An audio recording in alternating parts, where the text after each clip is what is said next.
What's going on, everybody? Joined by Joe Blewitt. It's been a minute. Joe Blewitt of Jet X Factor. Thank you for taking the time. What's going on, man? Yeah, I'm excited to talk to you. I feel like we do this probably 2-3 times a year. I'm always excited to chop it up with you. I feel like we align pretty much, and I know you're a entertaining and smart football fan, so it's definitely fun to chop it up. Yeah, well, when not smart, I can definitely at least lean into the entertaining. So yeah, it's amazing how like just the catastrophes that happen like in between times that we talk to each other. It's like years pass, like just like it's just devastating. But this is where we thrive. Off season, so I wanted to chop it up, draft, and I know that you are. I'll put it this way: I think you think Ty Simpson. You don't like projectile vomit and want to die when you hear the name Ty Simpson, which makes you like on a higher standing of him than most Jet fans. So this is Ty Simpson on the board. I know he was your QB2. What do you like about him? And then where do you stand with him in terms of when he could or should be drafted by the Jets? Yeah, I think that's a lot. This is long. I could go off on this for about 45 minutes right now. But yeah, I think really with the Ty Simpson stuff, and I don't want to be like known as a Ty Simpson defender necessarily. Like I don't even like necessarily stand him. You know, it's not a thing where like I want him that's 2 overall or anything like that. I just think he gets unfairly criticized, and it's mostly because of the situation he's in. I think if you were to flip Mendoza into Alabama and Simpson into Indiana, we're having a much different conversation. If you look at the run game, you look at the defense, you look at some of the drops. And I know you've said you've been watching film recently. Like look at go back and watch Dante Moore, go back and watch Mendoza, see how their running game set them up in second and short, second and medium as compared to Ty Simpson. And look at some of the drops that Ty Simpson has as compared to guys like Surratt or Sadiq or whoever making crazy contested catches for Dante Moore and for Mendoza. So I think that's kind of simply what it is, where people don't really, I think people think quarterback wins or wins are a quarterback stat, you know? So, they won the game. They're driving the ball down the field. The quarterback's great, but they're not taking into effect, okay, the offensive line, how much the guys are getting pressured, how much the receivers are helping them, how gimmicky is the offense, how great is obviously Cignetti as a coach. You know, he obviously puts Mendoza in great situations quite frequently. You have Ty Simpson, who makes the most calls at the line and checking the mic and adjusting protections. Him versus Mendoza. You know, Mendoza is not a guy who takes snaps from under a center. I don't know if he did at UCLA. I'll be honest, I didn't watch him at UCLA, but he didn't this year. Not one snap that I saw, and I think I've watched every single snap so far of his season, has he taken under center. So I just think that Simpson's in a worse situation than these guys, so he's judged in a different way than these guys. But in general, you know, I like the athleticism of Simpson. Obviously, like the pre-snap stuff. I think he's a much better processor than people realize. He'll manipulate a defense. I just put up a play. I just did my Simpson review the other day, and there's one play where he knows he wants the slant, so he looks at the safety on the slant side, looks him off, and like quite literally looks him off, like looks to the right side, and he fires back to the slant. I do think people overuse the look off a safety terminology. If you look at a safety to see where he is, it does not mean you're looking him off, but Simpson legitimately looked him off. There's been reps of him like looking off a cloud corner where he knows he wants like a smash concept. He knows he wants the corner out behind the cloud corner. So he'll then peek into the flat, make the corner bite up on that, and then hit the corner out behind him. So I think he's good with his eye manipulation. I think he processes pretty well. Now my biggest problem with Simpson is the age, right? It's the lack of starts and it's the size. And those things are concerning to me about Simpson, no doubt. And that's why I do not love him. But in terms of processing and all that stuff, I'm high on Simpson. I just think people are unfairly critical of him because his team is not as great as the other guys' teams. And I know some people will be like, oh, well, 5-star recruits, whatever it is. Just go and watch the games and see how quickly Simpson is pressured and all the drops he's getting. I don't give a crap 3-star, 1-star, 5-star, 4-star. He's definitely helped out less than the other guys, so I think he's criticized unfairly. It's inarguable that and Mendoza is in a tier of his own in terms of the help he has. I do think he is like a good quarterback, but obviously I've never seen a player on Indiana like not come down with a 50-50 ball. It's the craziest thing ever, like with Surratt and Becker. But Simpson definitely has the worst supporting. He had a 10% drop rate by his receivers this year, which is absolutely horrendous. That kid Williams, who made those great plays earlier in the year, he left a lot of plays on the field. With Simpson, it's really a tale of 2 seasons because the first like 7 or 8 games, you could argue that he was playing quarterback as well as anybody in the country in terms of like really like big like anticipation window, like big time throws that would translate to the NFL, where you could see him like whipping through his reads. But then, he gets the elbow, the bulging disc. So I think that's also concerning, where you're 200 pounds and you couldn't really make it through your only season of college without being banged up. And obviously rookie quarterbacks are going to get sacked a lot because that's just how it goes. So that would be it. And I think with Simpson, like, I think he tries to play. He has a good arm and he is athletic, but I think he tries to play a little bit beyond his traits sometimes, where it's like the arm arrogance or trying to escape, where he's like not maybe as athletic or as strong of an arm to do what he wants to do. He's like a gunslinger that has maybe a little bit more game management traits, but at the end of the day, this, like, I guess I'll agree with you with this. I think if people were crashing out that Dante Moore was going back and it's the end of the world, but also think Simpson would be a travesty, I think that doesn't really make sense to me. Yeah, it's a thing where I get having Mendoza at 1 and people who do, and that's fine. But when you watch Simpson, you watch more in terms of like the NFL level processing, throwing the ball over the middle, anticipatory throws. I think Simpson blows Dante Moore out of the water in those areas. So I pretty cleanly had Simpson above Moore, but like you said, with Moore too, like he gets a lot of contested catches, and so does Mendoza, where you said, like, I don't remember seeing one of his guys ever drop a back shoulder ball or anything like that. And with Simpson, and like there's no reason for me to stand for him, but even that first Georgia game, nerdy stuff, he crease concept, it's his first read, it's a seam route down the middle, he hits Ryan Williams for what should be a 55-yard touchdown right in his arms, and he drops it. And then there's a play versus Oklahoma. There's 2 plays versus Oklahoma. I forget what the first one was. But it was like a back shoulder ball. The receiver should have caught it. So but he didn't. Okay, yeah, so let's Bernard, add that one. Yeah, let's add whatever. No, so that play too, where Bernard was like on the ground and it went through his arms and he dropped it. So that, I think that was the same game. Another play in that game where the tight end dropped it into the flat after he got to like his 4th read being the tight end. He dropped it. There's another fade ball in the end zone that the dude dropped for what should be a touchdown. And then past that, and I can show you this play after. I can show it to you now. I don't care. But there's a play he gets to his 3rd read. It's a backside post. He throws an absolute dot. The receiver legitimately just stops running. Like he takes it from 100% to maybe 75%, and then it's a yard past the receiver, and everybody's like, "Oh, terrible throw by Simpson." But it's like, dude, that was an absolute dot. The receiver just stopped running it. So I just want them to be criticized the same way. And if in that Oklahoma game, if you added 2 touchdowns, another 70, 80 yards to his stat sheet, people be like, "Oh, it was a great game," because I think people are way, way too attached to result versus the process. And I've been saying that for years and years and years and years now. So that's why I'm like the Simpson defender, because I just don't think he has, again, that help I've been talking about. And yeah, there's some arm arrogance there. There's sometimes he tries to force a ball that he shouldn't. There is some accuracy issues at times, but I also think that could be because of the situation around him, specifically with the offensive line. When you're not as comfy in the pocket and you're rushing stuff a little bit, it's going to hurt you mentally. And also, with the accuracy, you can rush your base and stuff like that a little bit. Where Mendoza was for a lot of the season, it's 3-step drop, get the ball out, first or second read pretty cleanly. So it's just it just flip the teams, or flip the quarterbacks with the teams, different situation. And I have 120 something plays coming out to kind of emphasize that type of stuff. I'm not just pulling out of my ass. There's factual evidence on film with that stuff. If he's there at pick 16, the Jets take him, how are you feeling about that? Yeah, so I feel like I'm between a rock and a hard place with this one, because I like Simpson, I do, and I think he would be worth a 16th overall pick. I think in this draft and in general, honestly, and people think I'm crazy for this, I think that both Mendoza and Simpson maybe aren't worth pick 1 and 2, but quarterbacks are typically elevated. I think Mendoza's been largely overrated by people because of the stuff I talked about with, process versus results, the coaching, the run game he has, the receivers and the catches they're making, etc. And they're all like 26 years old at Indiana.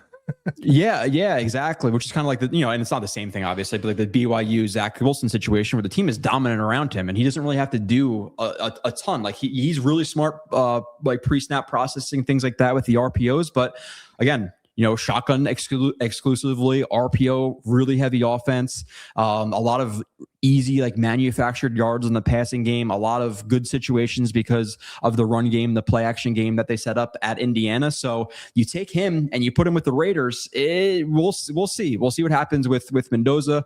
I don't think he's a slam dunk to be some good quarterback, and I can't even guarantee you he's going to be average. I think that would be a reach to say that about really any prospect coming to the NFL. But with Simpson at 16, like I would. It's kind of because it's a coaching staff, right? If they had a coaching staff I was confident in, I would be signing the dotted line for him at 16 right now. I'll be all over it. But do I have confidence in this coaching staff to develop this kid? I don't. I think they will be let go after 2027, either after the season or sometime midpoint during the season when Woody Johnson's paying attention to the Giants and Harbaugh doing well or whatever. And then we're 1-6, 2-5, whatever. He's going to fire him. So I would be all for drafting Simpson in the first round if we had a different coaching staff, but I'm kind of sitting at the point where I'm indifferent to it because of the staff. Charles London is still a quarterback coach right now. No, he's never developed anybody. He played a running back. Do I have faith in him to develop Simpson? Not necessarily, So if they do, fine. I'll hope for the best. I hope he can survive a year with this staff. Obviously, me as a Jets fan, I want them to work out, but gun to my head right now, they definitely don't. So I'll hope that he could survive the year and then a new coach comes in and can, teach in a new system, etc. And he'll be fine. But I'll be okay with it. I wouldn't be jumping for the moon just because of the staff, because I think quarterback picks are kind of an indictment. No, not indictment, but it shows confidence in the staff and the quarterback. It's not just the quarterback saving you from a bad coaching staff, unless you have like a Joe Burrow type of player or maybe like an Andrew Luck. Yeah, I think there's a massive window where the circumstances matter, where there's players like Josh Rosen, who is probably never going to work. And there's guys like Joe Burrow or Andrew Luck, who you could put him anywhere and it's going to work. But I think the vast majority of players, like a guy like Bo Nix would be dog water on the Jets, right? So there's a lot of guys in the middle. And I think it's reasonable that all the like Mendoza, Moore, and Ty Simpson probably would fall into that middle category. So we'll see what happens. Like the thing is at 33, he's not going to be there because there's all those teams. No. The Jets are picking at 33 and they need a QB. So all those teams that miss out on QB at the top of round one are going to come up in like Jackson Dart, and they're going to get that 5th year option. They're going to come up and get him there. If not, one of those teams doesn't take him, like, I don't know, the Browns just say, F it, we're going to take him at 5 or whatever they're picking. So you'd have to take him before 33 for sure. Yeah, and really right now, and obviously a lot changes, right? At this time last year, Shedeur Sanders was, going to be the number 2, top 5, top 10, pick in the draft. So a lot can change, and I don't expect Simpson to, potentially, purposefully tank his stock like Shedeur did in some interviews. So I don't think he'll drop to the 5th round or anything like that. But right now, if you had, bet $5,000 on it, is Simpson even there at 16? I would say no, because quarterbacks are elevated. I think people are really going to start diving into the tape of him and really seeing the situation he's put in, the lack of help he has, and some of the really good processing and anticipatory throws that he has. And I think he'll be drafted before even 16. So if the Jets want him, it's either a thing where he's drafted at 2, which I wouldn't love just because I don't love the coaching staff that much, or you trade up from 16. But do they do that? Do they have the confidence in him? I don't know. Or are we looking at a Malik Willis situation, a Kyler Murray situation? I don't know what's gonna happen with the Jets for quarterback, but past Simpson, I don't have a ton of confidence in any of the other guys to develop, but we shall see. Yeah, they're going to do something. I don't think they're just going to say Marcus Mariota, like that's going to be the biggest swing that we take before we get fired. But if they're not going to take a QB, it's really fascinating because I think we were talking before, and I think if they're not going to take a quarterback, that you'd like them to come away with an edge and a receiver, which I think is probably what most Jet fans feel. And there's 3 really good edge players. Well, to me, Reese should play edge. If you're going to take him at 2, you should play him at edge. And there's 3 really good receivers, and they're all so stylistically different. I know you've watched the 3 edge guys in Reese, Bain, and Bailey. Do you have a preference of the 3? Is one guy tugging at your heartstrings when you watch him more than the others? Yeah. So I think and again, this is like stylistically, even with these guys versus the receivers, it's these guys are very different too. And it kind of depends on the team that drafts them, the system, what the Jets plan to do with guys like Will McDonald or JJ. Are they running a 3-4? Are they running a 4-3? And that might tilt the favor to one guy. Right now, I would say I have Reese and Bailey pretty cleanly above Bain, even though I feel like Bain would be the best fit because I think that's what we need. You can convince me of a Bain because, hey, you have Bain in base, and then when it's a third down situation, you have Bain inside. You move him inside to 3-tech with Briggs on the inside, and then JJ and Will McDonald on the outside. I think that could be a really good rush package. I just feel like with Bain, and again, I watched 3 games. I plan to watch a couple of more just to get more well-rounded thoughts on him. I just see his ceiling be a little bit capped as a pass rusher. I kind of feel like he'll be that guy, and obviously there's potential for me to either change my opinion or him to do better than this. But I feel like he'll be that 8 to 12 sack guy and a really good run defender, which is very valuable. But when you watch Bailey, his production obviously is crazy, and he legitimately looks like he's playing at 1.5 speed. Like he plays as fast as I talk sometimes, and he's very fun to watch. A wide array of pass rush moves, aggression, some good power for his size. So I really like him as a pass rusher, and right now he's the best one out of all these guys at pass rushing. I would say Reese right now is probably my favorite for the number 2 pick and the best of all these guys. I know he's a little bit of a projection. Anyways, what is it? Is it 247 or something like that? They list him at 6'43". 243. Yeah. So he's the strongest 243 pounder I maybe have ever seen. It is ridiculous at 243 how he'll just stand up a puller. Like he's not even running into them. He'll just be like flat footed and just stand up a 320 pound guard pulling. So I'm 100% in agreement with you. If I draft him, if I'm the Jets or any team, like you can have some looks, 2%, 3% of his snaps where he's dropping back and into spying a guy or into like a intermediate zone or something like that, or into the flat, like fine. But if you're drafting him, 95% of the time at the minimum, he should be rushing the passer. He looks like a guy based on his frame that you can add some weight to, and he's so freaky athletic that he could take that 10 pounds on, and that's what I would do, add 10 pounds and just make him play full-time DN. Now it is a little bit more of a projection because Bain has, at least at this point, obviously more pass rush reps, and he has more of a pass rush repertoire, at least through 3 or 4 games for me. But Reese's ceiling is very, very high. He is stupidly athletic and, like you said, freakishly strong for his size. So already that strong at 243, make him 255, something like that. He could be a real player for you. Now, if you do draft the Reese or Bailey, is it a situation where you get rid of a Will McDonald? I think that's a very high potential. I think they can make a Bain work with Will McDonald. And I'm not saying it's impossible for Reese and Bailey to play with McDonald, but having them both on the field consistently is really going to hurt you potentially in the run game at times. Specifically with Bailey and McDonald. I think Reese will be better than Bailey in the run game as a pro. But that's kind of the tricky situation. It's like, hey, do I like Bailey so much more than Bain, where I'm willing to get rid of McDonald for Bailey, but I can keep him with Bain. So it's an interesting conversation because they're also different. But I'd probably rank it as Reese number 1 for me, Bailey very close second because of that pass rush upside. I just like Reese's potential much more in the run game. And then Bain is my 3 just because of the capped ceiling a little bit for me. But with that being said, I also like him because of the run game presence that he has. Yeah, I think Bain could essentially be like a JFM on steroids kind of thing. Yes, exactly. And I think he most seamlessly fits into the Jets' current personnel, and like the role for him is just so clear. 1000%. And he does and he has reps where he will line up on the interior and just like beat the shit out of a guard and get home. Now I do think he was a benefit of Miami's defensive front is nasty, and they have and he has Mesidor across from him, and they do a lot of stunts and twists. And like, look, you get sacks on stunts and twists in the NFL too, but I think Bailey is just like, there's so many more just true pass rush wins, and Bailey is there's that quote from Michael Irvin where he talks about like you either run that slant or you're going back to the ghetto, and that's how David Bailey plays. Every single rep he plays, he is relentless. He kind of reminds me of Robert Quinn from back in the day on the St. Louis Rams, where it's just there's no plays off. Obviously, with Bailey, there's a production and analytic profile where if you look at, like, I'm sure Nani will have an article about it, where guys who do what he did just are are never bad at the NFL level. Like, it's just you're gonna be able to rush the passer. Man, and then the thing you gotta realize with Reese too is he's 2 full years younger than Bailey. So Reese isn't gonna turn 21 until the preseason is over. So again, it's a projection, but could you imagine if for the next 2 years Reese played at college and was asked to gain 10 pounds and play full-time edge?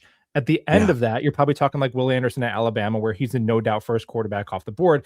And that he's a player where I've had to go because at the end of the year, I was just watching college football playoffs and he kind of fizzled. And then just like you talk about the quarterbacks, guys benefit from their team playing because Bain is playing in the college football playoff, and he's been awesome. He's been maybe the second most impactful player besides like Mendoza.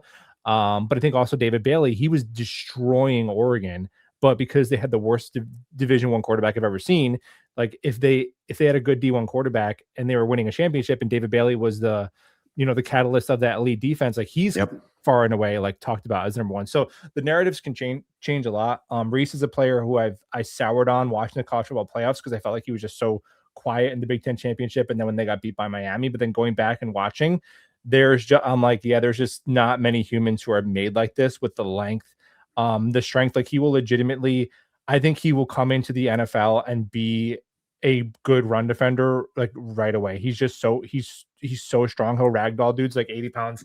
Heavier, and he's really smart too. He's really smart in the running game too. So you have him on the edge with like screens and stuff like that. Like he will blow that. Like obviously different position than Quincy, but like how Quincy would blow up those screens. Like Reese will do that on the defensive line sometimes. Yes, and a lot of his sacks will come on like when they'll drop him as a spy, and a lot of times where teams will in the modern NFL like they'll try to isolate an unathletic edge like Clemens with like toss plays or like read option stuff. Like you're just not gonna be able to run that kind of stuff towards him. So I think he'll come in right away and he'll be so impactful. While maybe just like athleting his way into 5 or so sacks. Man, in a draft where there's not like a slam dunk at a premium position, his going back, like what his traits are going to be tempting, man. And it's going to be, he'll probably have 4 sacks as a rookie and people will call him a bust. So it's just going to be a little bit patient with the development arc. But Reese is disgusting, man. He's crazy. Yeah. And with Bailey too, like I haven't watched the Oregon game yet. I did them in chronological order. Like I picked a few games. I want to pick good competition where they produced and stuff. And I kind of mix it all. It's like whatever formula I use to pick the games I watched. In the past, I tended to watch 20 games of one guys and do 1,000 play review. I'm trying to shorten the reviews and get out more content this year.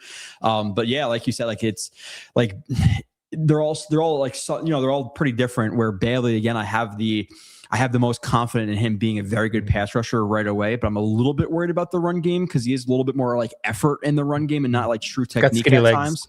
Yeah, he's super skinny legs, a strong upper body. Like he's definitely like he's got like nice wide shoulders. He's definitely like yoked up top, but I don't know how well his base is going to hold up in the NFL. And like you can get away with some of the techniques he uses in the run game, and kind of not like playing patty cake, a little bit of like a patty caker sometimes in the run game instead of just like truly holding his ground. But the highest upside as a pass rusher as of right now, I think Reese he's a better athlete than Bailey, but Bailey will be better right away because of the pass rush reps he's had and the tenacity and the wide variety of pass rush move he has too. It's not like he just uses 1 or 2 moves where Reese has to develop the pass rush. But exactly like you said, if you added 10 pounds to Reese and made him play college football for 2 more years, he may be that Micah Parsons, Myles Garrett level player. Like he has that freakish athleticism too. I'm not calling him out, Myles Garrett, obviously. Like let's chill on that. But I'm talking about the potential he has. Where I watch a guy like Ruben Bain, and I feel like Ruben Bain, and I'm not even saying this is a bad draft or a good draft, whatever it may be. I feel like Bain is more of like that player you want, like 6 to 10, 6 to 12, more so than like the number 1 non-quarterback off the board. Where Reese is one of those guys, like he has the potential, like that upside where I feel like he's worth a top pick. Yeah, a little bit more risky maybe, but my God, if he hits, he's going to be a huge hit. And part of that is just playing my defensive line, full time and not making him like. Why is he dropping into coverage ever at Ohio State? I don't understand why they even did that because of how damn athletic he is. But yeah, Reese, it's Reese, Bailey. Me personally, I'm not considering Bain at 2. I would actually even probably draft Tate over Bain at 2, and I'm sure we'll get into those guys. But right now, I'm leaning Reese Reese or Bailey with that 2 pick if it's not a quarterback. Yeah, we would definitely a bet on the coaching staff a little bit to take Reese, because there is that a little bit of a risk, but he looks the part of a number 2 overall pick. That sure. Yeah, it's gonna be interesting how they prioritize it. Like to me, I would be totally fine if they took a receiver at 2 and then tried to get the best defensive player available at 16. Like if they don't think one of those top 3 guys with Lemon, Tate, or Tyson, or if they don't like the fact that Tyson had a torn ACL, a broken collarbone, and then hamstring injuries 3 years in a row. And which, by the way, do you know if those hamstring injuries and like the ACL, Achilles, or whatever it is, ACL, right? Was that to the same leg or a different leg? I don't know if you were privy to that info, but I couldn't find that out. I have no idea. Yeah, I wonder if it's to the same leg, because that's a little bit more concerning to me with Tyson. It's like, if you have an injury to the knee and then your hamstring's compensating for your knee and all of that type of stuff, because I haven't been able to figure that out with him. But yeah, I'm sorry, and sorry to interrupt, but I'm with you too. Like if you can get a D end and a D end and a receiver, like even if you have to trade up a little bit, right? Like if you took like if they're obsessed with Tate at 2, or even if they take Reese, you want to trade up, vice versa, whatever it is. Like people get a little bit too attached to picks. If they had to trade 44 to get up 3, 4, 5 spots, and that lands them Lemon or Bailey or Bain, I'm deciding down the line for that right now. Like I want to get 2 stud players in the first round, and I think D-end receiver is the best way to go. I've seen some of your, the Wood stuff on Twitter. I'm not sure if you actually are that strong about him, or you kind of just, you take certain funny angles. I've never watched him. Yeah. So I'm gonna watch Woods, and I'm gonna watch McDonald. I think relatively soon. So maybe I'll be okay with those guys at 16. I kind of want more of like the D-end receiver realm. It just feels a little bit weird to like replace Quinnen Williams with a D tackle in the first round. And if they're good, whatever it is, what it is. But I want a little bit more of the flashy, impactful positions. And if you could land a stud receiver, stud DN, that's kind of where I'm at. Unless, hey, listen, if they want to take Simpson or trade up for Simpson, I'm seemingly one of the only people who will be fine with it. While acknowledging that, hey, I don't have faith in the staff to necessarily develop him. Just hopefully he can make it. But we talked about it before. But just go back and watch him rep by rep, and not like I think people watch the broadcast and it's a completion, or a touchdown, or a good drive, but you're not really factoring in again the offensive line, the receivers, the defense they're playing, how he's the most like pro ready. Yeah, the most pro ready in terms of the concepts and stuff like that. So there's a lot of context to take with the quarterback. So if people think they can just watch the quarterback on a broadcast angle and evaluate them, you are so mistakenly wrong. You have to watch everything you possibly can about them. Well, the thing about it is, Joe, if you're wrong, like then you do all that homework and you're wrong. I mean, we're just firing from the hip, so we're on. It's worse for you. It's worse and everybody is like, I'll get killed for like the Zach Wilson takes, and I thought they should take him at 2, and like, oh my god, you like Zach Wilson? It's like you're good with this stuff. Like, didn't 32 out of 32 GMs say that he should be the second quarterback? Okay, so Kyle Shanahan wanted Zach Wilson. Exactly. So yeah, I'm the asshole. It's like, okay, all right, like it is what it is. Like you miss sometimes, but yeah, if you just watch on broadcast, I think that's a create. And then it's funny too, and I know you think this way too. It's like you watch on broadcast, and then people will defend their takes to the death, and they only have like 5% of the information. It's just so wild to me. That's why Twitter and YouTube chats are going to be really interesting for the next 3 months. But it is what it is. I'll defend them. I'll be called a Simpson simp or whatever you want to call me. The film is out there. I'll so people hopefully click on it if they're at least going to call me an idiot. Yeah, there you go. Be more. Well, it's interesting. What I've noticed is like almost the more that this is my like second year actually being able to get college film, because you have to. It's not like the NFL where you just sign up and they give it to you. They're weird about it. But I almost find myself becoming less like dying on the hill the more you watch, because the more it just kind of becomes like, I don't really know. So it's interesting how there's a name for it where like there's some sort of psychological phenomenon where when you're more like, the less you know about something, the more like you'll stand on the table, whereas like someone who's like tribal you are about it. Yeah. There's a name for it. I think it's like Dunning-Kruger or something like that. But anyway, the receivers, I don't know where my nerd stats are, but the receivers, Lemon, Tate, and Tyson. I know you haven't watched Tyson yet. I'm really interested to see what you think about Tyson, because Tyson will make kind of like Garrett Wilson at Ohio State, where he will make insane contested catches, not like by being super strong at the catch point, but just being like really acrobatic and insane body control and contorting his body. He'll do that. That's awesome. He probably has the best combination of like size and speed because Tate is a little bit slower for the position. He makes up for it in other ways we'll talk about. Yeah. And then Lemon is short and he doesn't have long arms to make up for it.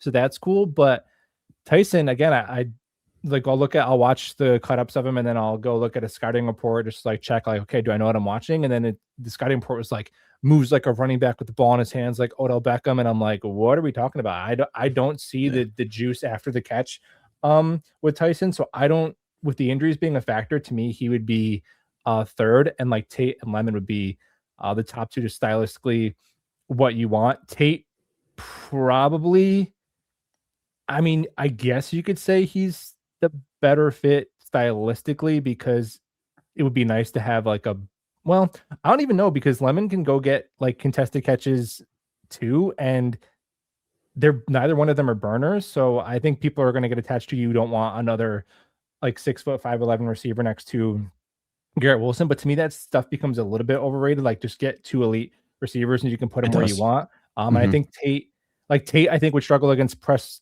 too, just because his, I don't know, you could give me the scouting terms, but it doesn't seem like his juice off the line isn't as good. Like maybe he gets jammed up a little bit there, whereas Lemon is just like his frame. So I don't even know if either of them are, I don't know, like would you see Tate as a prototypical X receiver, or would you like him more as like a Z? Yeah, I would like him as like a Z or a slot, just because I think AD Mitchell is your X, because he's like a true burner. If you take the top off the defense, and you could play Tate at X too, because his contested catches are ridiculous. And I 100% agree with you. I do think people are like, oh, we need a 6'5" guy. We have too many short guys. Like I think people do overlook that. Like you need an X, you need a Z, you need a slot.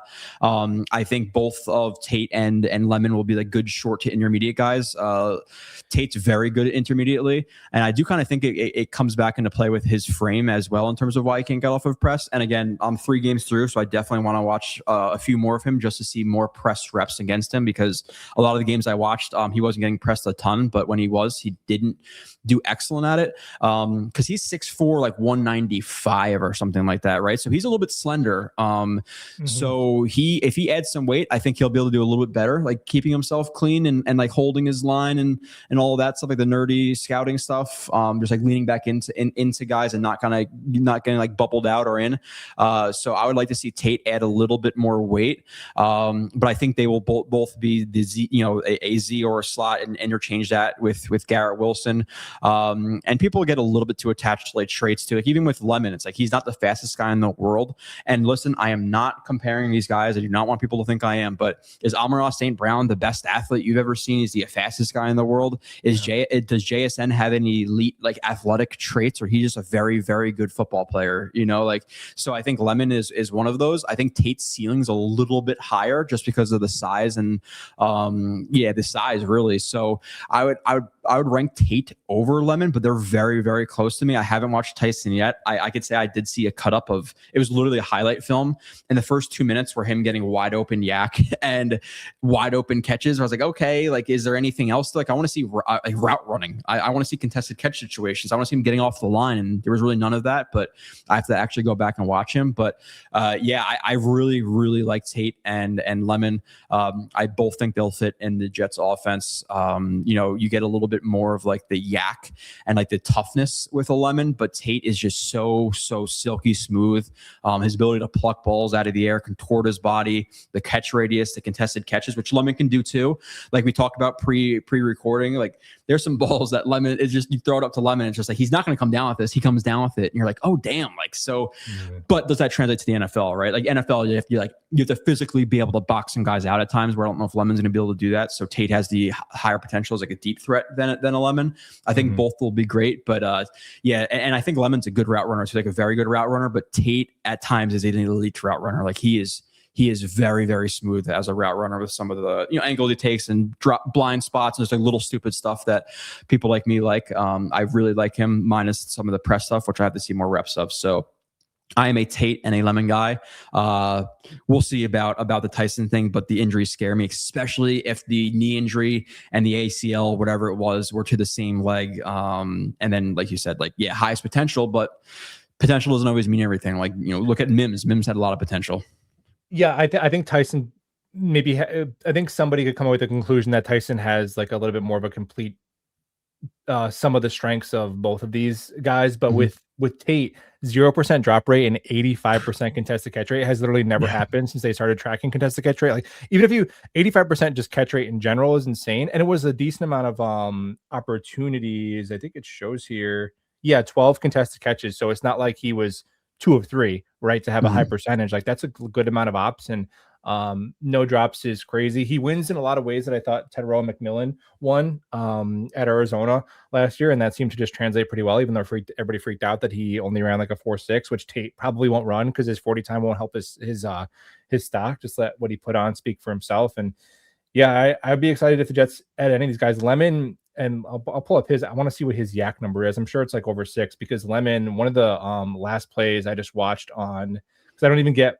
the full game film, but it'll be cut ups, like all 22 cut ups, or like have like a package of like Gotcha. 400 plays where you can watch, which and then what you don't catch though is things like somebody comments to me that Tyson also leaves a lot of games like with aggravations to injuries, and then Mm. like comes back in a few snaps later. So it seems like he's battling some stuff even in addition to like the big injuries. Like he's kind of hobbled a lot. Oh yeah, Lemon 6.4 average yak, which is crazy, and half of his yards being deep yards. Though they ran a lot of like not necessarily like a straight up like a slot go, but like an angled slot fade in the red zone where like that was just a predetermined throw, and he'd kind of Mhm. like just do like a mini box out and then pluck the ball at the last second. It's like if NFL corners is that gonna, I don't know, man. I just watch him, and it seems like so many of the really good receivers in today's NFL are just winning the way that Lemon wins. Even like to me, he Yeah. reminds me of like if Puka Nakua was 5'11", like in a lot of the ways that he plays football, like he just plays like that ball. He has like a divine right from God to the football. Like that is he's Yeah. going to get the football, man. I love Lemon. Yeah, he's really fun, and the Tate thing, like if he ran a 40, I would probably anticipate like Low maybe four a five. low 4.5, or yeah, 4.5 low, maybe high 4.4, because I do think his takeoff is pretty good, or at least like solid his acceleration, where his top speed may not be so good, but like yeah, like a low 4.5, which is fine if you're a silky smooth route runner. And the thing with Tyson, yeah, like he comes in and out of a lot of games apparently. And something else actually I didn't even mention before, going back to the DNs, and we can go back to receivers or whatever, but like Bailey, you have to consider there's some off the field problems, right? He like beat up a photographer or something, so that's also something to consider. But yeah, back to the receivers, and I think Tate is the same, like a similar way. Like, and again, I haven't watched T. Higgins as an NFL player in terms of like actually breaking down his tape and stuff, but and I don't, he's a legit number 1 receiver in the NFL. Obviously, he's air quote number 2 on the Bengals, but for any other team, he's a number 1. But I almost feel like he's like a less big Higgins, but like a much more smooth and really good route runner. So I think Tate can win in today's NFL too. I definitely, I'll not even say he's underrated as a route runner because I haven't seen many people's opinion of him, but he's very, very good there. Like you said, or like I said, the body control, the contested catches, like he can win pretty much every way. But Lemon has a little bit more of that dog to him, and he offers more of that yak. So it'll be interesting. Just because of the ceiling, I could see Tate as a number 2 overall pick. I think they probably wouldn't do it. I think Lemon might be a little bit of a reach there. But I again, like you said, I think people overlook or overrate some traits. So I wouldn't hate it necessarily either. But I would love to leave the 2026 draft with one of those guys. Yeah, so of course Jordan Tyson will go on to play Justin Jefferson now that we just like this. Well, not, no, it's like an injuries, and I think like obviously he is less strong at the catch point than both of them, but we'll see. I'll be interested to see what you think about him because he is like very sudden. He's a I think people compare him to like Jordan Addison where that separation comes easy to him, but I just love Lemon and Tate, and in a lot of these, the thing is a lot of these players, none of them they all feel like a bit of a reach at 2. They all feel like you'd love them at 16, but not at 2. But the problem is if they're not going to be there at 16, most likely, then it is what it is. Like to me, the Jets should need to come away. Ideally, if they're not going to take a quarterback, should come away with a receiver that could be a 1A to Garrett Wilson, who could be, if you have a high volume passing offense, could be another 1,000-yard receiver, which they're gonna draft a quarterback either this year or next year. So if we don't take one and we take Trust Me Bro in round 4, then everyone's going to be complaining that we don't have enough weapons. So you can't really win that way. They have 20 picks over the next 2 years. I'd be fine if they actually join the modern NFL and have 2 elite pass catchers, especially since one of them isn't going to be paid while Garrett's paid. But if you don't think one of those top 3 receivers is going to make it to 16, you could take your favorite receiver at 2 and then take your best defensive player available at 3. Maybe one of those 3 edge rushers doesn't make it there, but maybe the league doesn't value the positional value of Sonny Styles or Caleb Downs, or look, you got to keep it on mind. Like they could absolutely take a corner. They could think, hey, this is the best corner in the draft, and that's a spot that Glenn has shown he doesn't want question marks at. Like highest impact defensive player at 16 and receiver at 2. I could see the way to shake it, because everyone's going to post, oh, Reese at 2, Lemon at 16. Like, yeah, in mock draft world, that would be the best way, but I don't think he makes it to 16. I don't know if he makes it. I severely doubt it. Yeah, I doubt it that he makes it to 16 again. If he starts creeping up, like let's say you do take Reese, and like you said, with a lot of these players, they feel like they should be more of like the 5 to 15 range and like top 3 to 4 minus Reese. Like Reese is that guy that I think if he played more full-time D-end, he'd be like, okay, slam dunk top 3 pick in almost any draft. So that's kind of where I sit with him. That's why I want him more than anybody at 2. And I like Bailey too, but I still feel like he's more like a 5 to 10 guy than maybe the number 2 overall pick. And again, I have time to change my opinion. I've only watched 3 games of each of these guys, but I'm completely okay with trading up for Lemon. Again, if he falls to his PFF rank 11, 12, 44 and a 5th, something like that to secure him, I'm 1,000% doing it, because I just want really good football players.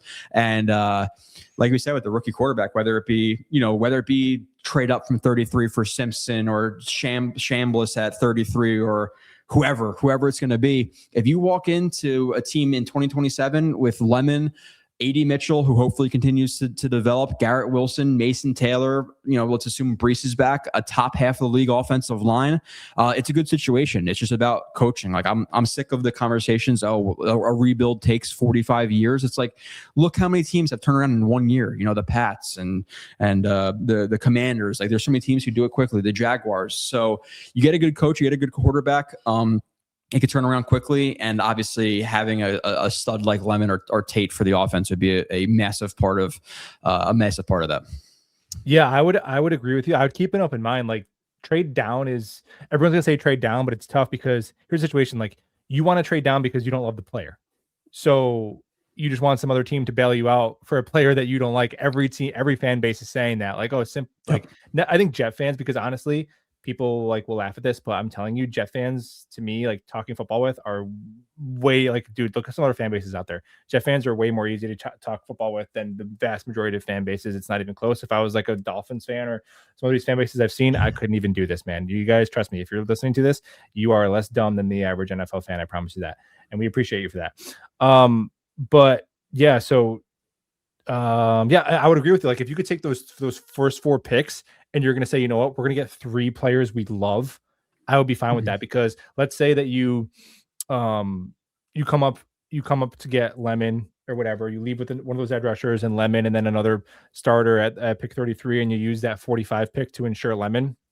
Like, would you be willing to trade Garrett Wilson for some average receiver if it got you an additional second round pick that you can get a safety with? No, of course not. Yeah. So just do the inverse of that logic. Like if you can get an absolute stud who, when Garrett Wilson if he misses 8 games like he did this year, you have another alpha you can run your passing offense through.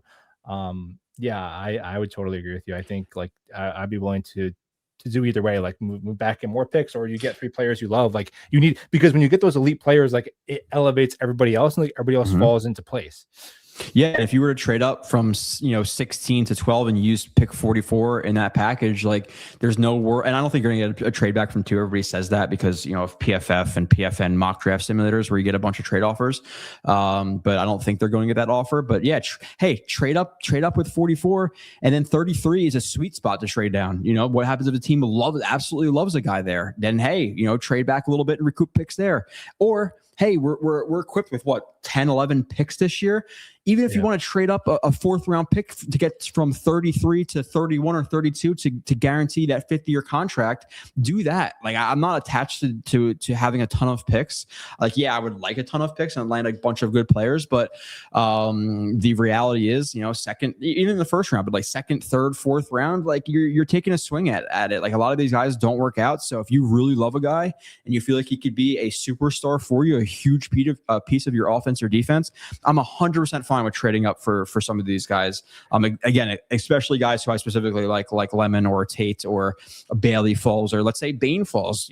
A Bane falls to 11 or 12. Hey, freaking trade up like that. That would be an awesome pick for the Jets. So I'll see though. I talked to you about, obviously, before we started recording. Like, I've watched 5 out of my 16, 17 guys. So maybe there's a world where I'm like, no, I like a lot of these guys at 16. There's no need to trade up because I like Downs just as much as I would like Lemon or Kendrick Falk or whatever his name is, just as much as Lemon at 16. So I'll see. But based on what I'm watching right now, I'll be 100% okay with trading up to secure 2 of those guys we've been talking about.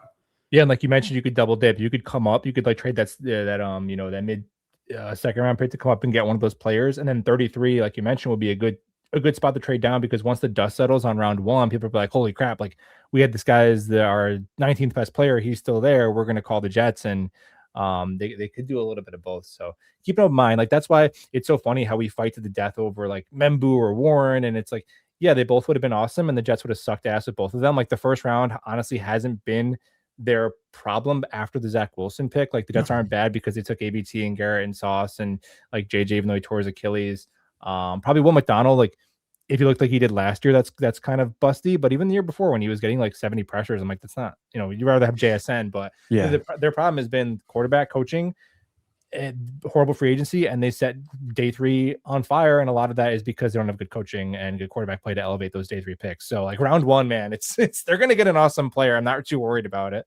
Yeah, and even just like quickly on Will McDonald, I think you'd have been more productive this year if, as soon as a team ran play action, there wasn't a guy sitting with wide open in the middle of the field with nobody within 20 yards of them. So like there were some situations where I saw Will McDonald win really quickly, where it may not reflect on as like a quarterback pressure or a hit because he couldn't close ground on the quarterback because the ball was out so quickly. So I do think he disappointed this year, but I think versus the consensus, I'm a little bit higher on what Will McDonald did this season as a pass rusher specifically than most are. And even in the running game, like, he made some splash plays. Obviously, it's not great there. You don't want him there. But I'm a little bit higher on Will McDonald than some other people are right now. Yeah, I think it's he's one of those players where he'll never be a good.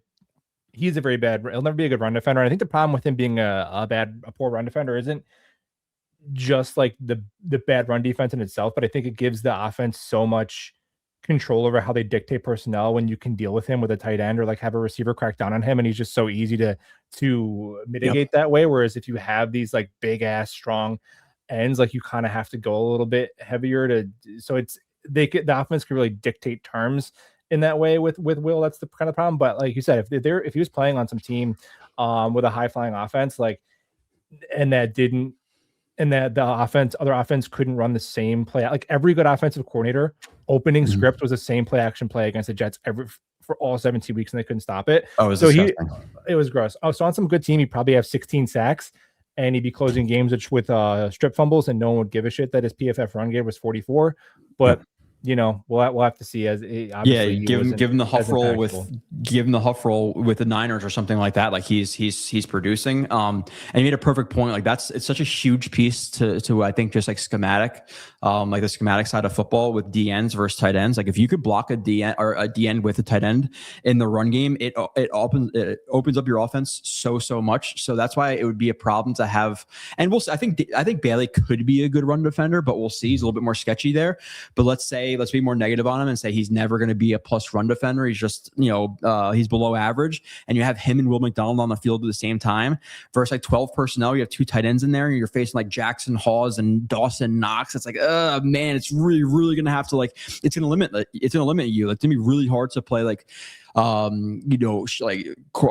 4 shells or quarter shells. It's gonna be hard to play cover 2 because you need to roll that safety down to get him in the run game because Will McDonald can't hold an edge or David Bailey can't hold an edge. So it is very it's kind of hard to fit Will McDonald with some of those lighter guys. And then not contrary, but to the opposite side of that point, it's why I think bringing in a legit tight end too for the Jets who can block and is a true pass catcher as well is huge. I think some people talk about in free agency, the guys like, Kyle Pitts or Isaiah Likely. Like, I'm not for the receiving type of tight ends. Like, give me a guy who could block his ass off as well, or who can block his ass off and then just like an okay receiver. I don't want the receiver hybrid, big tight ends. Give me the more of the mold of the Jackson. Is it Hawes or Hayes? I think it's Hawes. Hawes, yeah, who went to Buffalo. Yeah, dominant blocker. So I think you can add another guy like that with Mason Taylor, who I was pretty high on his rookie year. I know he had some drops late, but most of his opportunities in the beginning of the season were contested catches. He was making a lot of tough catches there. And as a blocker, he really, really impressed me. I don't care what his numbers were. I don't know if they're even bad. But based on my expectations of him coming out of LSU, I thought he'd be an okay pass blocker and a bad run blocker. And he was actually like maybe average to plus average in both. And for a rookie, that was very impressive. So adding a tight end to this offense would be massive in my opinion as well. Yeah, Isaiah Likely would be like he's even worse of a blocker than Mason Taylor, so that'd be a little redundant. Pitts, if you wanted to say he's like straight up our receiver too, like okay, that's a little bit different. But yeah, I definitely think that giving Jeremy Rucker $4 million should not prohibit this team from making an upgrade in the tight end room. Because I still think that if you're running 12 personnel, you'd like a little bit of an upgrade over Rucker. So I'm in agreement there. Mason Taylor, yeah, because it's interesting. If you look at Mason Taylor's stats and like his average depth of target, you would think, oh, he was just a check down merchant in a bad offense. But a lot of his short catches, there was guys draped all over him, and he had really strong hands and made some impressive catches.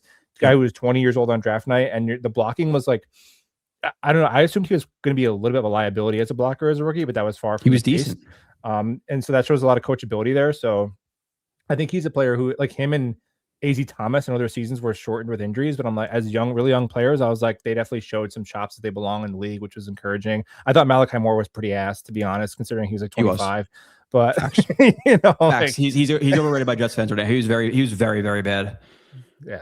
It was funny. One of the broadcasters at the end of the year was like, Malachi Moore, who has had an exceptional rookie season, and I'm like, I don't know. Yeah, and there's like some missed. I thought I heard or saw a missed tackle stat on Twitter too. I'm like, he didn't miss a lot of tackles. I'm like, dude, he missed like all of his tackles.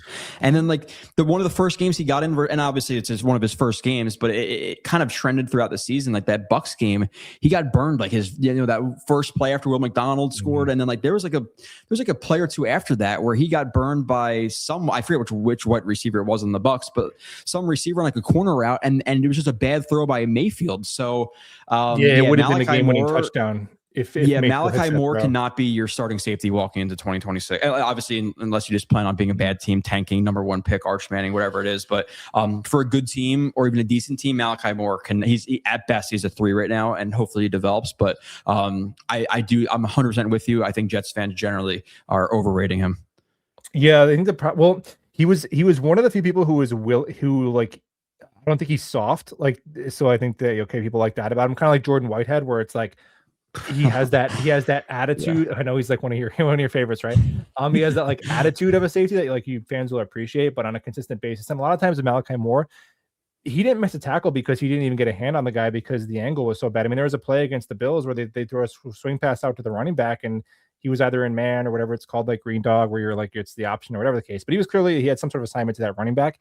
Mm-hmm. And the running back just like cruise control to the flat and beats him up the boundary, and he didn't even get a hand on him. So Malachi Moore a little bit disappointed just because when you have 5 years of starting, you expect to be a little bit more pro ready. Not 4th round pick, not the end of the world, but you would like for him and AZ Thomas to be average starters next year as part of your defense. And with AZ Thomas, if he can stay healthy, I'm actually pretty confident about that. More, not so much. But speaking of average starters, my goodness, do we need one at linebacker? And Sonny Styles, I have to be honest, I just think there's a lot of other things I would like to accomplish in round 1 than this player. The more that I think about it, and it's unlike Caleb Downs, who to me Caleb Downs is like, we're talking about him too, like he is like you could see it, boom, plug him in, he's Kyle Hamilton, he's Derwin James. There's like more of a proof, where Styles was a safety, so he's still learning linebacker. So he's almost in the Reese mold of more of a projection, but at a less premium position. And I'm just like, I,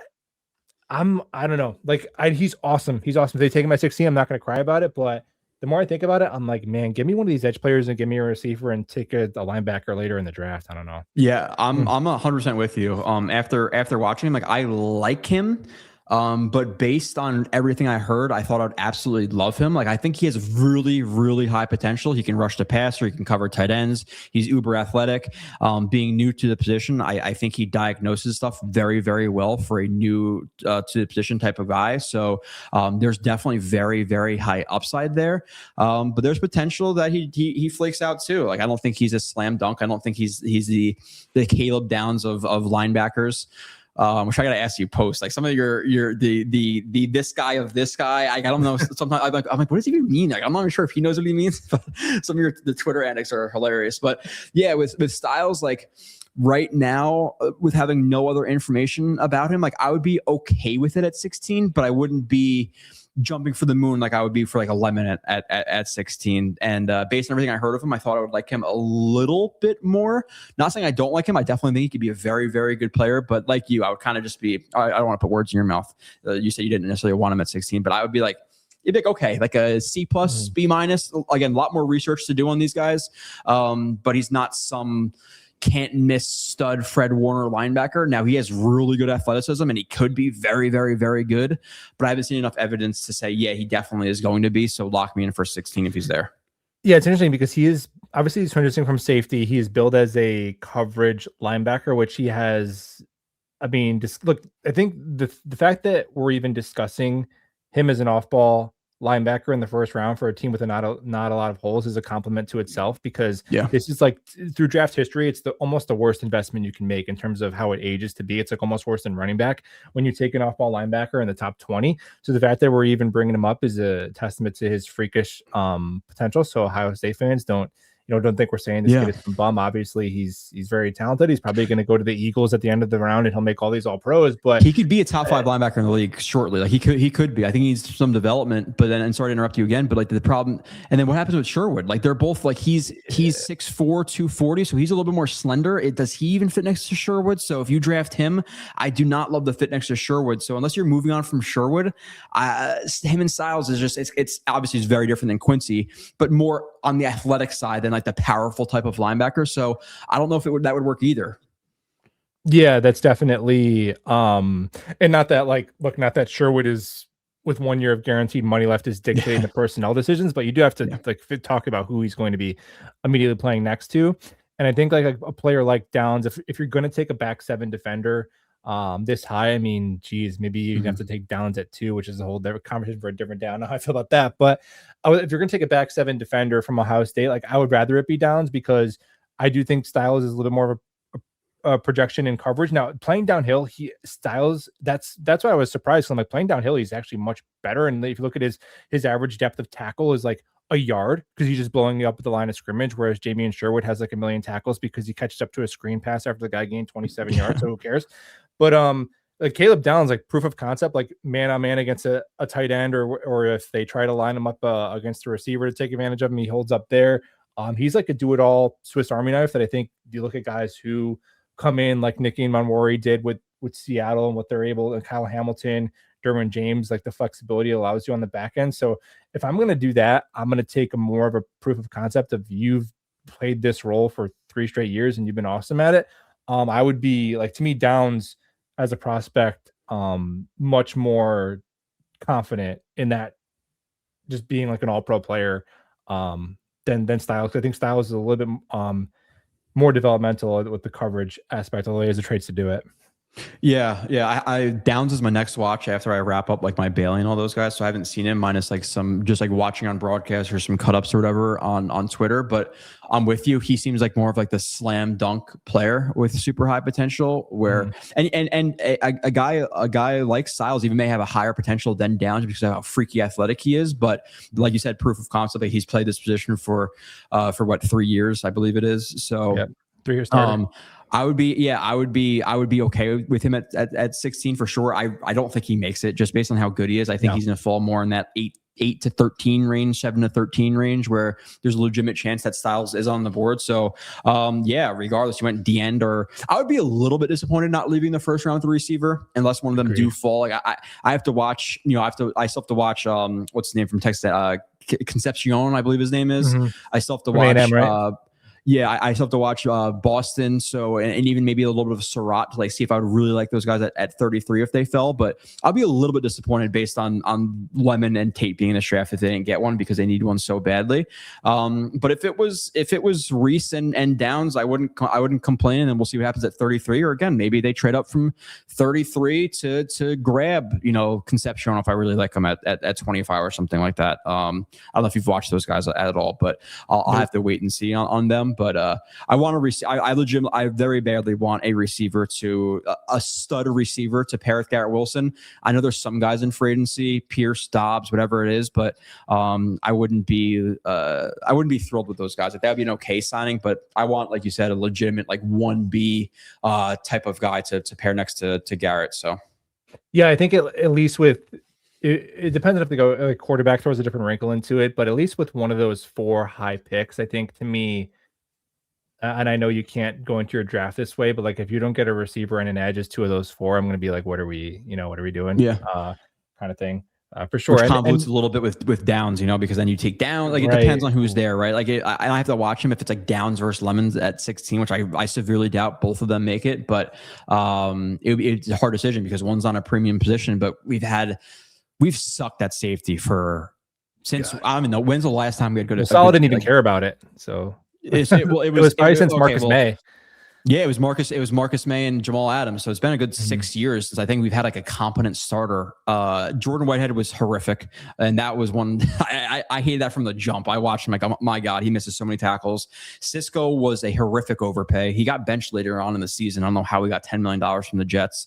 And everything else next to them has been bad. So I have a little bit of like a starvation for I'm a little bit thirsty for a safety, but still, I like you, I would prefer more of the premium positions if I could, but him being so good, I wouldn't hate it. And with that being said, transparency, I have to watch him to know exactly how high I am or am not on Downs.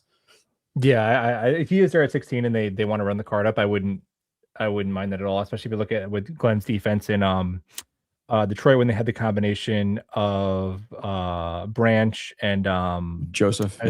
Kirby Joseph, like the really good tandem that was instrumental to their run. So that's cool. But I think safety, and look, obviously, if you think he's a perennial all pro, then he's a perennial all pro. But safety is one of the few spots. I know the Jets have struggled to do this. It is one of the few positions where you can sign a competent starter who's 27 years old in free agency and not spend $20 million. Whereas, again, a receiver like Lemon, an edge rusher who can get you 12 sacks, like those things are just not readily available in free agency, and it's harder to get them in the later rounds. So try and really find those scarce skill sets in those first 4 picks. But again, man, if you think he's your Kyle Hamilton, that's cool. Yeah. Yeah. The price of like a very solid safety starting in the NFL is the price of like an average receiver. Like how much did I'm not saying he's bad, but like look at Jacoby Myers, like how much money he got. Like he's a good player, but what did he get, like 20, 22, something like that from the Jags. So yeah, if I could lock up a legitimate number 2 receiver, 1B to Garrett Wilson, I'd rather do that than a Downs. Again, like I said before, I have to watch him still, but I want to stick to receiver D end unless they're going to do quarterback. That's kind of where I'm sitting at with the draft. But like you said, you can't speak in absolutes because what if 3 receivers go? I'm not going to force Concepcion or Boston at 16 if they're not good, So we'll see.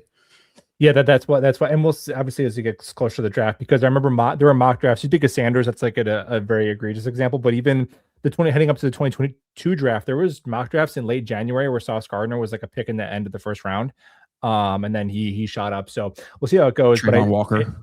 But I do think if they took receiver in round 1, there's more. I think there's a good chance that there's going to be a really elite, like a really good defensive player that there would just be a role for.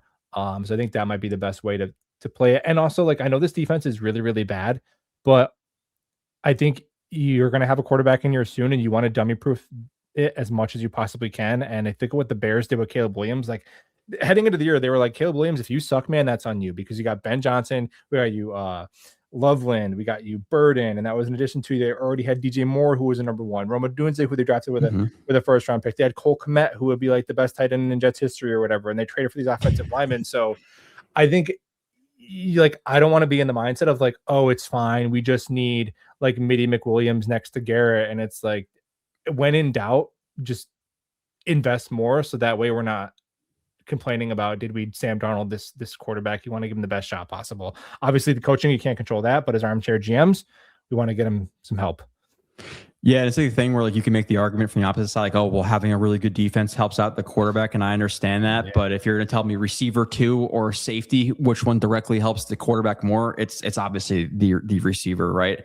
And I feel like they're a lot closer to being a complete offense than on defense, like a defensive pick. It's like, does Downs really help this defense go from 32 to 15? Like they need a lot of work there. So it feels so far away where maybe I shouldn't think like that, but like the offense is so close in my opinion that adding a stud receiver 2 does so much to complete the offense. And obviously with the C, what they do at tight end 2, Breece Hall is a big conversation. So those are 2 spots or, 2 or 3 spots really to plug up along with the interior of the offensive line, but they're pretty close there. So rounding it out and like welcoming the Jets into the 2020s, we're many years behind of like being a competent offense. I just want to see a competent offense. And I think adding one of those guys is great, but if Downs is a perennial All-Pro, like you said, and he's there at 16, they run up the card. I'm fine with it. Now at 2, I would probably lose my mind a little bit because, there's other players there I would want.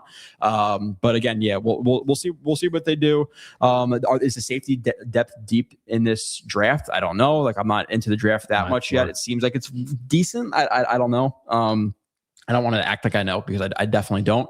But you could address safety later on. Again, like you said, like you could sign a free agent for $8, $9, $10 million who's going to be a placeholder, who's going to be completely fine. Where I don't want, like, what did you say, Joe McMitty, whatever, something like receiver 2. Like I don't want that. Like give me a stud. Yeah, I'll touch on that, and then we'll get Joe's final thoughts on who he thinks the opening day quarterback is going to be, and then we'll wrap there. Appreciate your time as always, guys. Check out Jet X Factor. All the links will be in the description below. Jet X Factor, Joe's Twitter, all that stuff. You can sign up for memberships on YouTube to get film reviews or the whole Jet X Factor website. It's like a PFF for Jets, articles, all this stuff. So if you're a Jet fan, definitely worth a subscription. I think you guys still do a thing where if you sign up for longer, you get a little bit cheaper on a per month basis. I'm assuming, is that a thing? Still, yeah, probably? It's like if you do it per month, it's $6. If you do it for the year, it's $5. And then if you just want to do the YouTube for the film reviews, which I am putting out so many film reviews, like 30, and this is not even with the free agents and the draft picks they sign, but it's like 30 reviews. So it'll probably be like upwards of 50 reviews this offseason. And it costs you $3 a month if you want to watch, the draft picks and all of that stuff. And if you want to delete it, delete the subscription after April, May, when I'm done with the draft stuff, then by all means, but there's a lot of draft stuff coming in the next month or 2. Yeah, that's what I do. Like my draft Patreon, where I get my film right after like May 1st. I'm like, all right, I will go get my $10 a month again next time. Yep. So no hard feelings there if you guys want to do it that way, I'm sure. But yeah, man. So I would agree with you, and I think there's people who say like, oh, well, if you look at teams, Super Bowl winning teams never had receivers drafted in 2 in the first round, and it's like, okay, but AJ Brown was traded for, like Travis Kelce and Tyreek Hill were late round picks, but they're like 2 Hall of Fame like level players. So Chris Godwin, Mike Evans, like having 2, I know Mahomes and Reed are a little bit of the exception, but having 2 really elite weapons is definitely a blueprint of a modern contender. Can't be afraid to score points and then go use the rest of your damn picks of defense. And to your point, if the offense is kind of close, I know you have to squint to see it because you watch Brady cook. If the offense is a quarterback, they're pretty close to being like off. So it's almost like if you're rebuilding your house and you have one room that needs like one more thing to do, like do you want to just do that and then you go move to the other room that's barren and start there? So like make one room livable, Yeah, just get one. If you can get one side of the ball like squared away, I think sometimes there's a better argument than that than like trying to whack them all a million different holes. But quarterback, is there a veteran option that like makes you the least nauseous because none of them are great?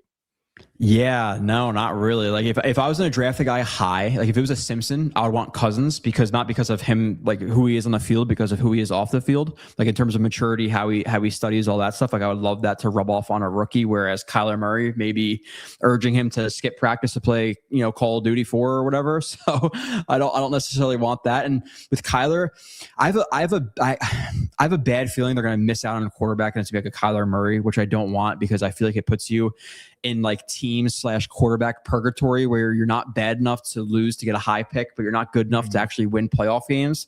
And I fear that's where they'll be with the Kyler Murray, just like, not like the Cardinals have been every year, but kind of where the Cardinals have been. I'm almost like of the mindset, like if you don't get a quarterback in it, I almost like, and I don't even like Malik Willis individually, but I feel like Malik Willis is either going to be great and it actually works out, or he's going to be terrible and we get the 3rd overall pick. Where Kyler Murray, we're going to get 8-9 wins. So I'm almost like, just get a Malik, obviously depending on the price. Does he want to be here? The Jets are probably lower down in anybody's options, but if you can get him for a relatively good price, it's either again going to work out or go horribly. And I'd rather have that than just be mid with a Kyler Murray. But like, yeah, I have a bad feeling it's going to be the Jets want to win now to save their jobs, and it's going to be like a Kyler Murray and a Nussmeier in the 4th round. I'm not gonna love it. For me,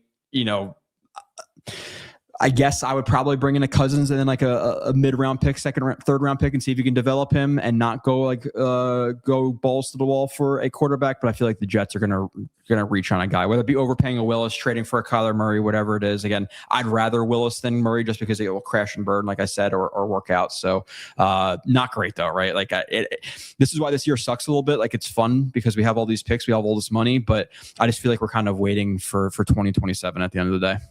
Yeah, even optimistic Jet fans I know are like, who do you think we're going to hire when Glenn is fired next year? Like they're just already kind of writing off the year. But yeah, I agree with you that from a coach's perspective, I think they will like Murray because they feel like he can win them the 7 or 8 games to keep them another year of their job.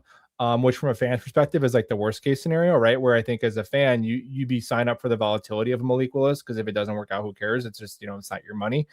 But yeah, I think Cousins would have been the perfect guy if they were going to take a guy too, because he would be that perfect bridge mentor guy. But yeah, I think you're right. I don't think they're just going to say, Marcus Mariota, and then we're going to take Drew Aller in round 5. Like they're going to take some sort of swing. Honestly, I would almost like, that's why, again, if they wanted to take Ty Simpson, and I felt the same way about Dante Moore, if you want to take that guy and you're just missing out on like a Reuben Bain, like you're not missing out on some Maiden Hutchinson, Jamar Chase level prospect. And if it flames out, you have 3 first round. I'm not making light of throwing away like a first round pick. I understand that, but if they take a shot to solve the quarterback position and it doesn't work out in a weak draft class, I wouldn't really fault them with it, especially if it's in a situation where you don't have to trade up. So I would get it. I would get it. See. Yeah, at the end of the day, that's all that matters, right? Like, regardless if we have Sauce and JJ playing well, and Brees and Quinn Williams and Quincy as an All-Pro and Sherwood playing well, if you don't have a quarterback, you don't have a coach, none of that shit matters. So if you take a swing on a quarterback and you miss, yeah, it's unfortunate, but you have to take swings. So I would understand if they take a quarterback at 2, if they take a quarterback at 16. I just don't love it because of who they are as coaches and what they have as quarterback coach right now. So I think it probably won't work out, but I'd understand a swing, because would you rather like swing on Ty Simpson at 16 or Kyler Murray? And just like you, it's just like, yeah, it'll be exciting a little bit for Kyler Murray because he'll be the best quarterback we've had since Chad Pennington, probably. Like he's better than Rodgers was, in 2024. He's better than Zach Wilson, Fields, etc. Like 2015 Fitz maybe level, So like it'll be exciting, but it's not going to get you anywhere meaningful. So like, well, exciting kind of, but it's a waste, like you said. And is he the right guy to develop? Because he's not going to sign up to be a bridge quarterback. Like he's going to want to rework 2-3 year deal or whatever. And then, if he's kind of like middling, you bring in a rookie quarterback next year. Is he going to develop? Is he going to want to develop him? Is he going to be a jerk to him? Like, I don't know his personality, but doesn't seem like the most mature guy in the world. And I just don't think it would work out with him. But I have a bad feeling it's going to be Kyler Murray, which I definitely do not like, because the worst case scenario kind of happens to us, and purgatory is a terrible place for the Jets in 2026. Either be good and prove it to us, and Glenn's your guy, and the rookie quarterback is making steps, or suck. Like, don't be in the middle, please. Yeah, with Murray, I think you're right, and he's missed a bunch of time the last couple of years, so he probably average for 10 games, and the injuries are 10 games. But yeah, his 2024 season would be like the best Jet season ever. So add him to the list for that. that is true. But yeah, I would rather than take Ty Simpson at 16 and say, I feel let's see what he has than go for a Murray. But leave there. Joe Blewitt, Jet X Factor. What are you guys doing over on your channel, your website these days? 1,000 articles of Nania bashing Glenn. You'll see that he's getting killed for it on. I was gonna wonder. I didn't know what Michael Nania's opinion of Glenn was. I think he's indifferent. I think he's kind of a fence sitter with the Glenn stuff. Yeah, he needs to pick a side. Yeah, I know Sabo is getting into some of the quarterback stuff. He'll be putting some of that stuff out, and then pretty much every prospect that is possible, at least as of right now, from 2 to 16 for the Jets, I'm going to be reviewing. I think of like 17, 18 cooking. With that, and then I have a good, I think 18 to 20 Jet reviews, like of Will McDonald, of Briggs, of Taylor, all cooked already. I just got to record the actual show, so a lot of content coming, and a lot of draft prospects. Every free agent they sign, every draft pick they pick will be reviewed on my channel. So $3 a month for just the YouTube stuff. If you want the Jet X for Robbie, for Robbie Sabo, for Nani, etc., it's the $5 for the year, but at least $3 a month. Throw the $3. You got it. Links are all in the description there if you guys want to go support Jet X Factor. Joe, thanks for the time, man. Yeah, appreciate you. Hopefully, maybe we'll talk post draft. We'll see what happens. Some free agency, but I know we'll link up in a few months again. It feels like every 5-6 months we're chatting. So looking forward to the next one. Hell yeah, man.